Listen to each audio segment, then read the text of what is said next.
Hello you, it's me. Today we're going to talk about Honeycomb by Joanne M. Harris, which I bought yesterday, smashed through today, absolutely could not put this book down. This is going to be kept as spoiler free as I can. I'll talk about the story a little bit. I can't really explain the story very well without giving everything away. It's pretty complicated. Usually I have my what I liked, what I didn't like sections in these reviews, but this is a solid 5 stars. Easily one of the best books I've read this year. So it's mostly going to be me talking about all the reasons this book is so good, but I'll mark semi-relevant stuff on the time bar as usual. This book is a collection of 100 fairy tales, which are able to stand individually, have characters that crop up, reappear, journeys that we follow in multiple people, and a main storyline thread connecting everything together gracefully and beautifully. We follow a clockwork princess, a vengeful spider queen, a deadly harlequin, all interwoven with the king of the fairies here called the Silken Folk, the Lace-Wing King. A Loki-ish trickster-like figure through countless realms, from the River of Dreams to the gates of the Land of the Dead, and a story told spanning hundreds of years. I've only so far read Orphea and Blue Salt Road by Joanne M. Harris. There are story elements and characters from Orphea in here. It also apparently ties in elements of the Gospel of Loki, which I haven't read but I will be picking up pretty soon, bumping it up a few spaces on my TBR.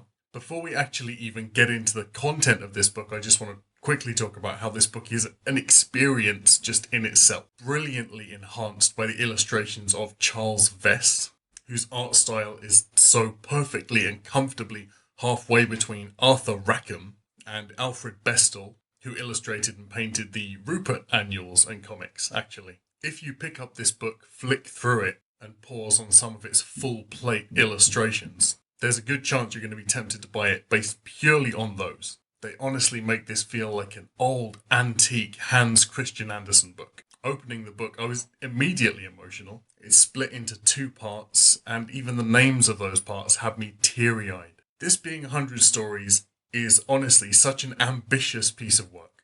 If this story had been published in the 1800s, this would absolutely now be considered an important classic. The language manages to toe the line between archaic and modern while keeping that important fairy tale vibe. This almost spoken word style, like instead of reading a story, you're being included.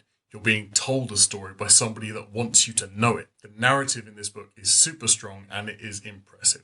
The stakes in the stories are all very different, with some very soft ones, some very gruesome ones. Stories about love, battles, betrayal, adults, children, loss, adventure. But the way they all tie together, and all of the stories influence the other stories, with these beautiful segues between them, how the close of one story paves the way for the opening of the next one, was such a pleasure to read. Over the course of this book, because the recurring characters have these amazing journeys, this really strong development, moving through all these subtle moral lesson stories, and actually learning from them, being affected by the situations they're in, all of the characters are memorable and I was attached to them. I cared about the things they were going through and I did not know what was going to happen next. Having these characters where you have part of their lives described in stories that are told to you, but where they're such strong characters, you can invent all these new stories in your head to fill in the gaps. This is the kind of characters you need in fairy tales, and this is the kind we got. With the recurring stuff and following characters, this could very easily have been one long, slightly boring story with a very messy pacing. But having it formatted into 100 tiny stories, most not longer than 3 pages, all woven together, changed it into something else. This is 100 fairy tales. It's also 3 or 4 big stories, but it is also absolutely and completely a novel. And each fairy tale manages to retain its identity in its own right as a single story. Each fairy tale feels chopped down and distilled to a core, like an essence, but each could be easily fleshed out into its own novel. And that is just mind-blowing. I will say, for those of you that have read Starless Sea by Erin Morgenstern, there are a couple of parallels. This is everything I wanted from that book, but which that book failed to deliver. It knocked it out of the park. Speaking of the lessons in these stories, They're all written so well and contain such timeless and important and still now socially relevant stuff that they do not feel dated. Some fairy tales very much can. These feel like fairy tales that will survive.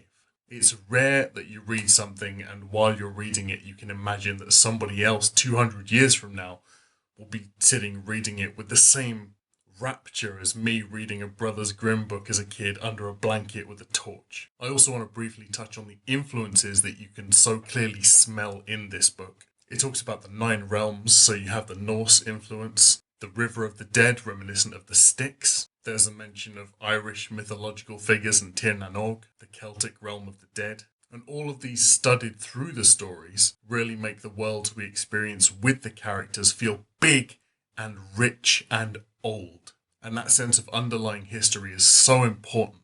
But Harris also manages to make some realms feel like they're running on completely different timescales to others, because the stories are being told, but for the most part you never know by who or when. So there's these mentions of things happening in ancient sandstone cities, and then in huge glass and concrete places that feel very familiar to us now. And some which have a totally classical medieval backdrop, and even more which are completely ambiguous and you could set anywhere.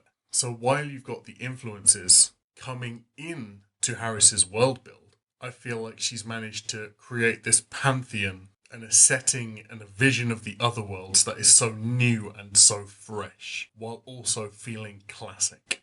I especially love the way that the lines were blurred between the fairies, the gods, even insects. The only other thing I've seen fairies with such a strong insectoid connection was actually an Asimov short story.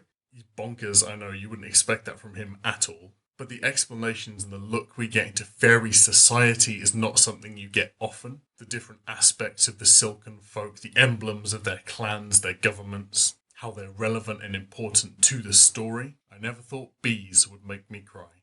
I'm not going to be over this book for a long time, and I doubt I'm going to forget any parts of this book for a while. And at the end it says, it's giving thanks, and it says, and lastly to you, the reader, thank you for following me this far. We're going on another ride. I hope you enjoy the journey. So there's more coming, hopefully. Fingers crossed. So this is going to get a solid, very well-deserved 5 stars from me. This completely blew me away. I was not expecting it to enjoy it this much. So thanks very much for watching. I'll link our Sci-Fi Interstellar Book Club down below. Don't forget to join us there. Don't forget to like and subscribe for more single book reviews coming soon. Follow me on Twitter, Goodreads, links down below. I'm on Readerly now as well, and my @ is Max. See you soon for the next review. Bye.